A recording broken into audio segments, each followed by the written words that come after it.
మీరు భక్త కన్నప్ప అంటే devotional side ఉంటుంది. మీరు మంచి కమర్షియల్గా అందరికీ తెలియని సైడ్ చూపించారు.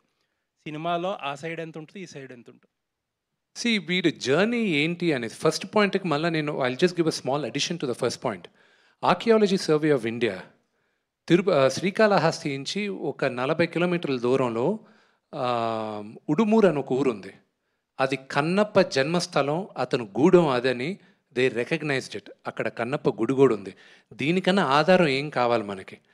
మన టెక్స్ట్ బుక్స్ అన్నిటినీ తిరగరాయాలి మనం. మనకి బ్రెయిన్ వాష్ చేశారు మేము చిన్నప్పుడు ఉండేటప్పుడు. అందుకే ఇప్పుడు నా రెస్పాన్సిబిలిటీగా తీసుకున్నాను, నా కన్నప్ప కథని చెప్పాలని, నా చరిత్రని చెప్పాలని. ఫ్యూచర్లో దేవుడి దయ వల్ల ఇంకా ఎన్నో చెప్పచ్చు. Now coming back to the second part of the question.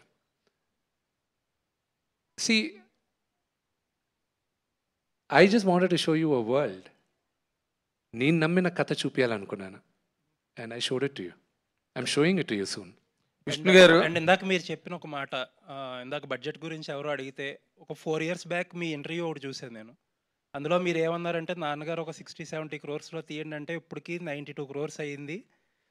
This is way beyond my current market అని చెప్పి చాలా ఫ్రాంక్గా చెప్పారు. అండ్ ఇప్పుడున్న ఛాలెంజెస్ ఏంటి?